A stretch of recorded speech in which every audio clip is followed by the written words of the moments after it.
नमस्कार मित्रों, राधे राधे, जय श्री राम, राम राम साहब। कैसे हैं आप सब? उम्मीद है स्वस्थ होंगे, मस्त होंगे। दोस्तों, आप देख रहे हैं एग्ज़ाम पार अब की बार यूट्यूब चैनल मेरे साथ।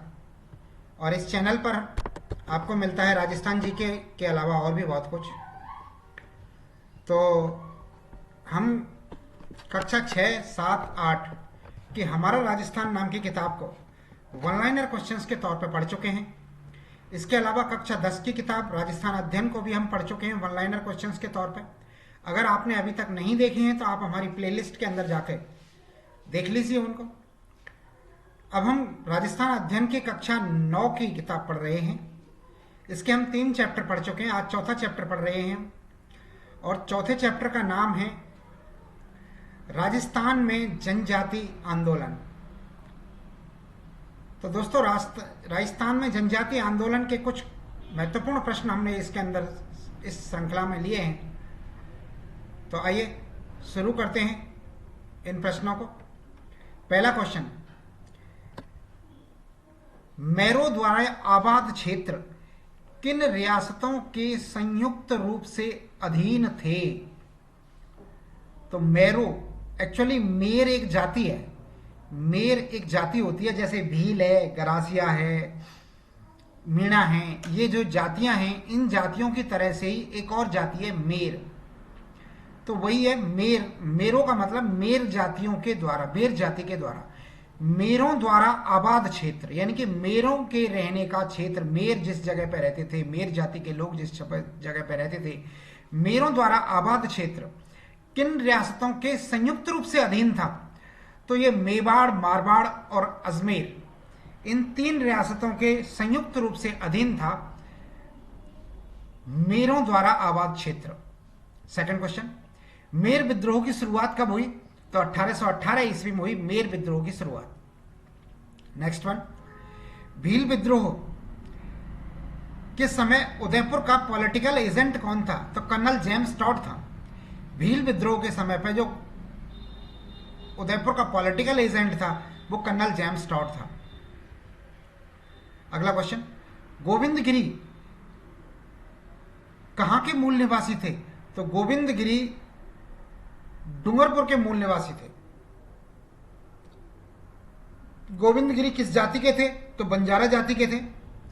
गोविंदगिरी के आध्यात्म गुरु का नाम क्या था? तो साधु राजगिरी था। साधु राजगिरी गोविंदगिरी के आध्यात्म गुरु का नाम था, साधु राजगिरी। अगला क्वेश्चन, गोविंदगिरी ने भीलों में सामाजिक सुधार हेतु किस पंथ की स्थापना की थी? तो भगत पंथ की स्थापना की थी। गोविंद गुरु ने भीलों में सामाजिक सुधार हेतु जिस पंथ की स्थापना की थी उस पंथ का नाम है भगत पंथ।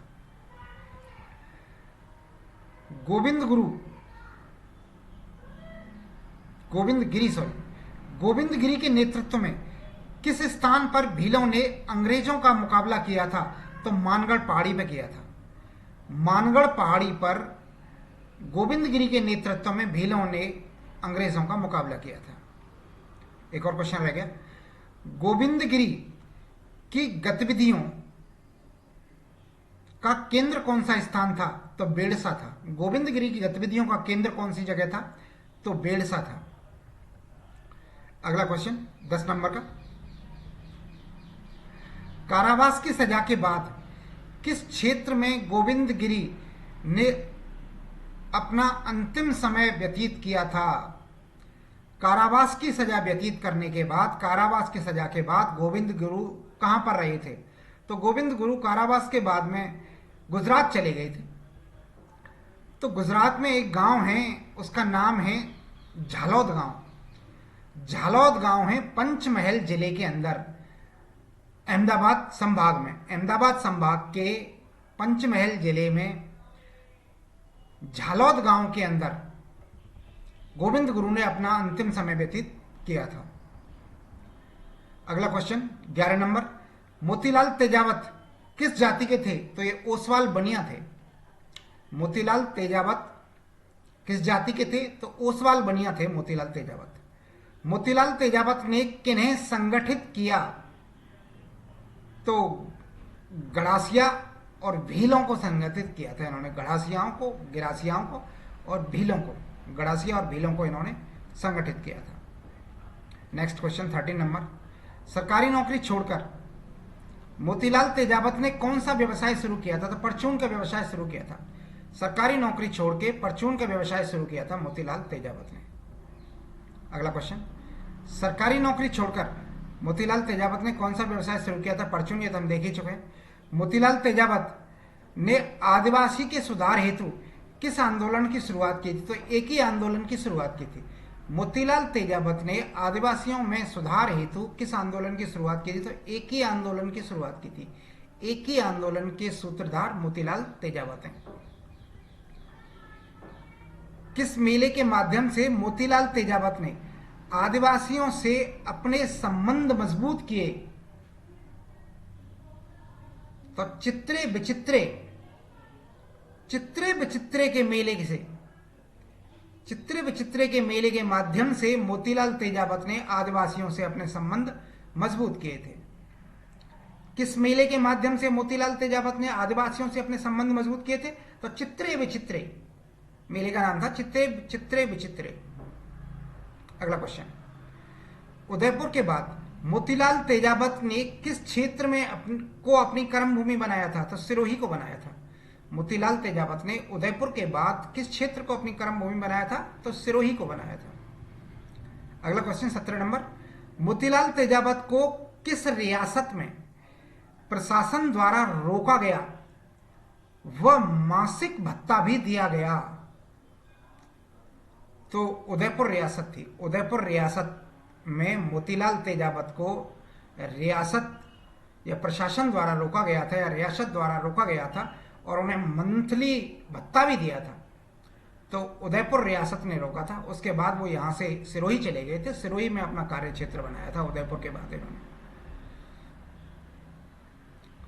अगला क्वेश्चन, राज्य में मेड़ा विद्रोह सन 1851 से 1860 के बीच की शुरुआत कहां से हुई थी?